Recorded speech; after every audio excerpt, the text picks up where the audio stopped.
recently promoted to the rank of colonel. The decoration ceremony took place at the State House of Abuja on Thursday. The president personally conferred the new rank of Colonel Yusuf in recognition of his dedicated service and loyalty to the fatherland. Nuruddin Yusuf, who previously held the rank of Lieutenant Colonel, has been entrusted aid to the president, ensuring seamless coordination of his security and personal affairs. Correspondent Nabuchi Nabuchi said the decoration ceremony held in the presence of the service chiefs and other senior government officials.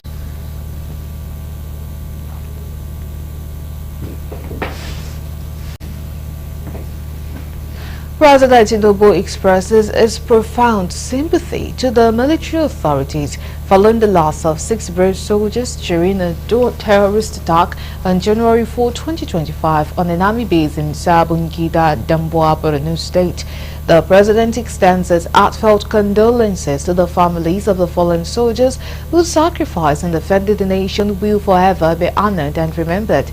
Bayo Onanuga, the special advisor to the President to Information and Strategy, in a statement said in the wake of the tragic event, President Tinubu calls for a thorough investigation to uncover the circumstances that led to the unfortunate incident and ensure that it serves as a valuable lesson to prevent similar occurrences. Onanuga said the President commends the armed forces for their swift and decisive response, particularly the air component, in launching effective retaliatory strikes. The targeted air raids resulted in the significant neutralization of numerous terrorists and the destruction of their assets as they attempted to flee. He said President Tinubu urges the military to proactively take the war to the camps of bandits and terrorists. He particularly emphasized the Northwest, where these criminals continue to strengthen the lives and homes of innocent villagers.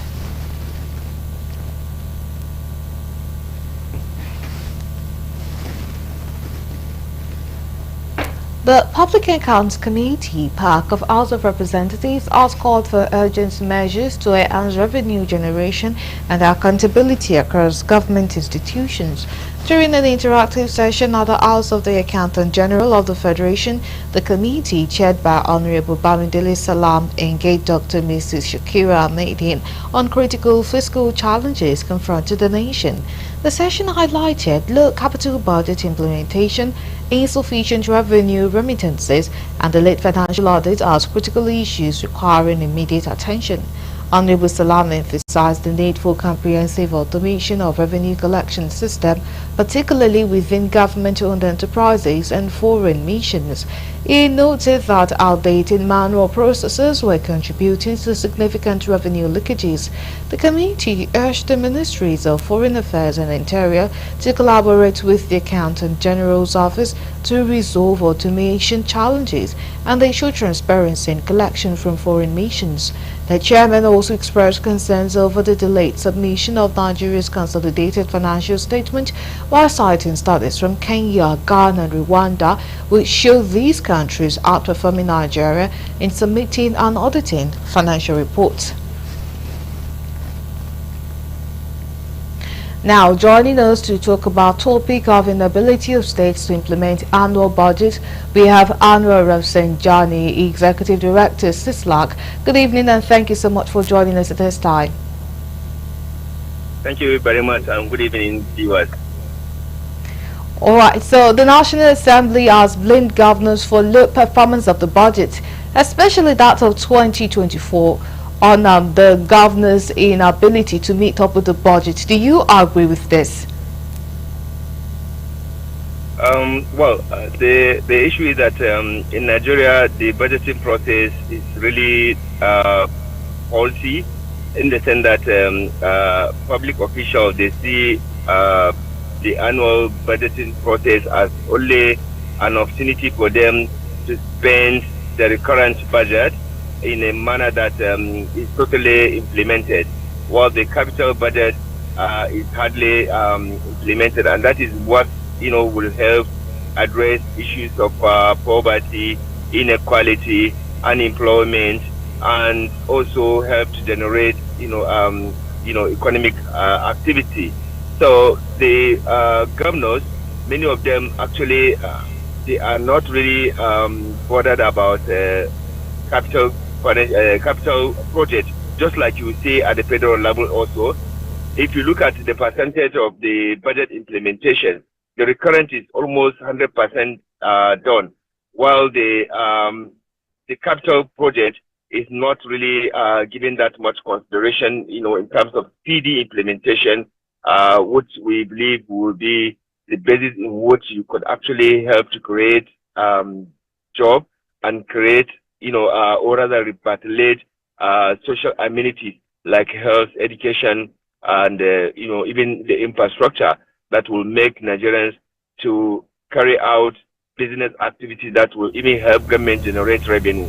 So budgeting process in Nigeria has been just an opportunity for public officials to divert what they can divert and also misappropriate what they can misappropriate. While the major budget that's supposed to help address, poverty, address economic challenges, in fact, deal with also issues of insecurity, we see it not really being implemented in a manner that we see the current budget that is just basically chop that is being implemented in Nigeria. So there's need for the Nigerian legislature, both at the federal and the state level, to begin to change the pattern on how budget is carried out and approval. The kind of approval we are seeing that the State and National Assembly is giving to the government is not really going to yield any democratic dividend. States had received trillions as budget for the 2024 fiscal year without justification. Infrastructures within states still remain dilapidated. What do you think is remedy to this anomaly? And if you would advise state governors, what advice would you give them? So the reason is simply because there's no prioritization of financing for development. There's no prioritization of dealing with the infrastructural deficit in Nigeria at the very national and state level. So until you have patriotic and responsible leaders that are interested in development, that they can be able to focus and finance development and ensure that they help bridge the development deficit that we have in our country. So that's the only way we can be able to make the necessary progress in terms of budget implementation in Nigeria. Otherwise, if you continue with this whole idea of using budget just to siphon public taxpayers' money, definitely you are not going to fix the challenges that we have in terms of developmental deficit we have in our country. So my advice is for us to have, first and foremost, to have developmental leaders, focused leaders, committed leaders, patriotic leaders at all levels. Then you can then begin to think on, projects that will not only be used to siphon money or to divert money or to actually do a show up, but you will see leaders with a vision. Most of the projects that we have had in the past, leaders in those states, they had a vision and they have envisaged development that may reach a particular period of time, and therefore they put necessary measures to see that the development deficit is addressed.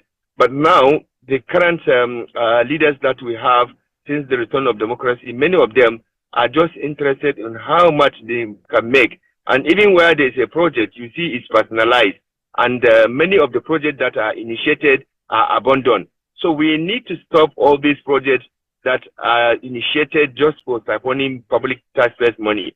We need to focus on development, on projects that can really bring about development in our state and in our country. That's the only way we can bridge this gap that we have in the budgeting process in Nigeria. Thank you. All right, we really thank you so much for sharing with us from the wealth of experiences. Thank you so much for taking time to join us on Galaxy TV News at this time. Thank you very much, too. You're welcome. All right, and that's our Rafsanjani, the Executive Director of CISLAC. Now moving on to other stories. Amid the ongoing visit of the Foreign Minister of the People's Republic of China, Wang Yi, to Africa, The Minister of Foreign Affairs Ambassador Yusuf Tugar is currently in a meeting with him and members of his entourage at the ministry in Abuja. It was earlier reported that the meeting aims to strengthen bilateral relations between Nigeria and China and will also foster cooperation in key areas such as trade and investment, health technology and infrastructure development. Delivering his opening address, Tugar pledged Nigeria's commitment to building a more resilient relationship between both countries. While speaking, Tugar recalled President Tinubu's visit to China in September 2024, where 4 memoranda of understanding were signed and reaffirmed with commitment to the agreement, which is at different levels of implementation. Furthermore, the Chinese foreign minister said his African first visit for the year is to continue deliberations held at the Forum on China-Africa Cooperation FOCAC Summit last year, which underscores China's commitment to enhancing its partnership with Nigeria. You're still on to the news on Galaxy TV. Let's go on a break. When we come back, the news continues. To stay with us.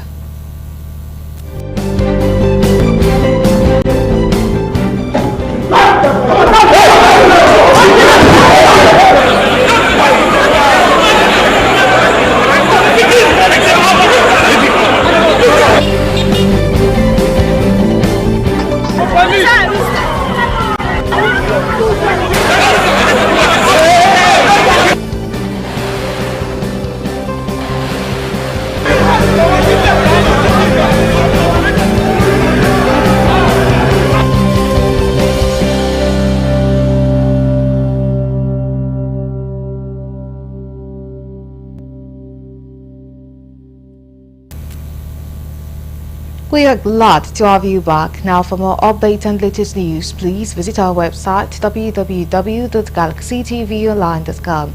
Connect with thoughts on our X handle at Galaxy TV.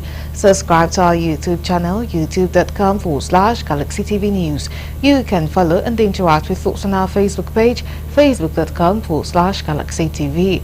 Remember to follow and tag us on our Instagram page at Galaxy TV. Our social media platforms are user-friendly and can always accommodate live updates and comments, as you can easily scan our IG QR code.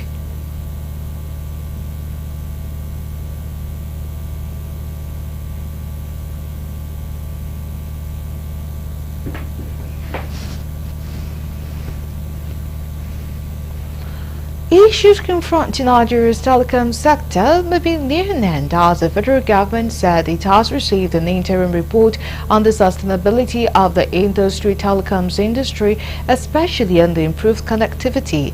This was announced by the Minister of Communications, Innovation and Digital Economy, Dr. Bosun Tijani, the chairman of the Association of Licensed Telecom Operators of Nigeria, ALTON, Benga Adebayo, equally confirms that the industry was working on a sustainability report. Indeed, the sustainability report is expected to make recommendations on the raging issues of tariff review being clamored by telecom operators, which claim that the industry's sustainability faces a severe threat with the current tariff regime. Accepting the interim report, Tijani said that the government would strive to strike a balance between the sustainability of the telecom sector and the availability of connectivity for Nigerians. The minister said the government was looking at a medium to long-term solution in response to the request for a tariff increase by the telecom operators.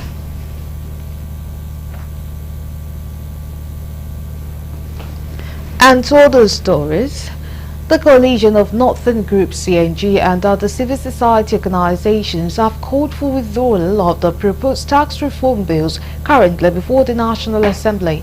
The town hall meeting with the theme Tax Reform Bill, a catalyst for economic growth or a burden on the people, alongside other stakeholders, made their position known at the end of a town hall meeting organized to deliberate on the tax reforms proposed by President Tinubu on Thursday in Kaduna.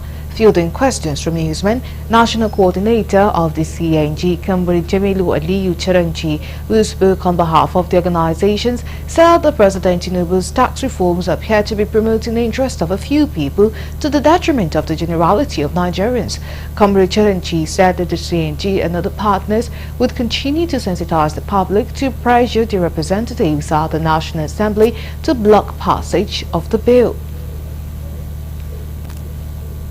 government is rushing. Suddenly, the federal government developed a much personal interest on the tax reform bill. We have experienced the tax reform bills, and we have realized that there is no even clear definition of terms in that reform bill. If they say derivation at what point? If you are talking of derivation at the consumption point, do we have the actual data what Nigerians are consuming from various states? We don't have. If you are talking about derivation at the headquarters of the company, that means Nigerians will be worshipping Lagos. Democracy, the basic principle of democracy is consultation. We urge the federal government and the National Assembly to halt deliberation on the bill, to go back to the grassroots and consult Nigerians until all the terms are clearly defined. It differs in the sense that there wasn't sufficient sensitization to citizens to get them to understand the import of this reform. There has not been sufficient, sequencing of the reform in such a manner that the citizens that are going to pay are clear about how long it will take for them to begin to see the impact of the reform when it is implemented.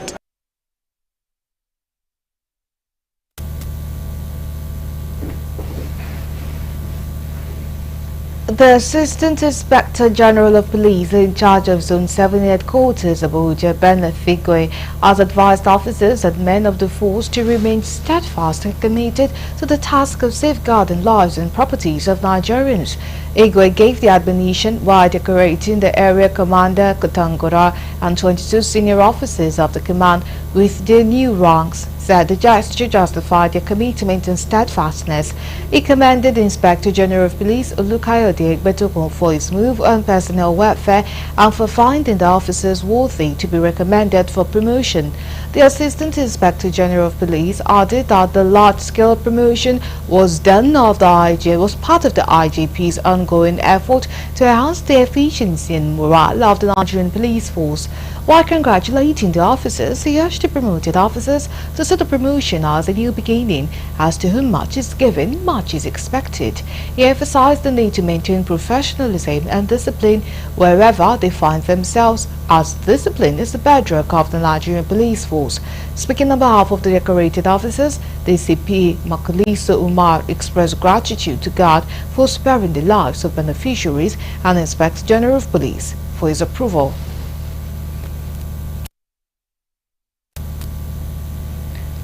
Now we move to the international desk for more news.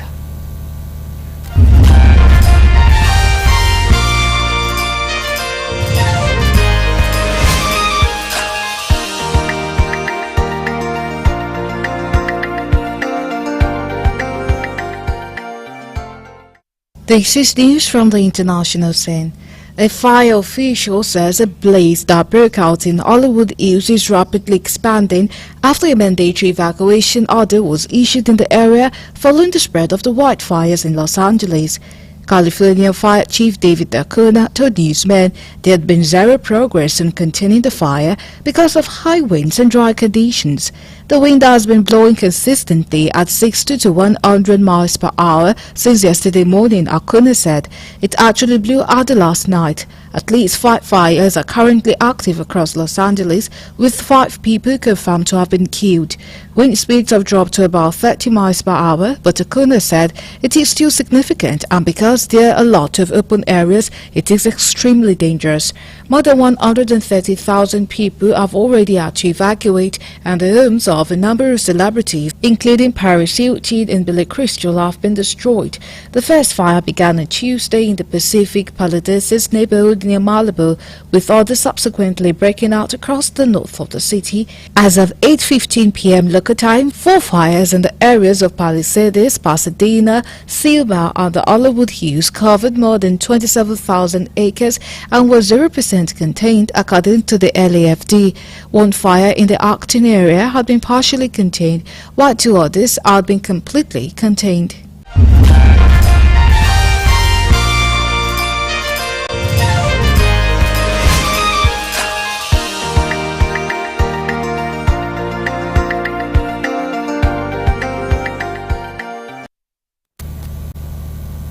And that's it for now, but do join us at 9 p.m. for our prime time news. My name is Iribami Salako. See you at 9.